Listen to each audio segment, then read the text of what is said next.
This is a Jake's gear shifter for a gas, easy go, club car, whichever, that I have modified to work on electric, which I just have 2 solenoids sitting here, but I have it wired up to where you go to forward and first forward solenoid activates, and you come out of forward, it deactivates, and then go to reverse, and the reverse contactor activates. So this will be putting an electric golf cart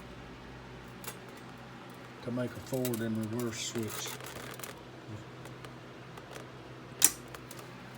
with a forward reverse contactor. It's just 2 micro switches mated to the inside of the gear shifter. One at the top and one at the bottom.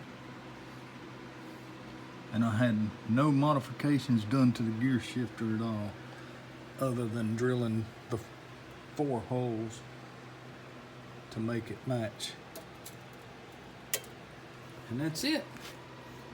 It'll be going in a club car at the beach when I get there.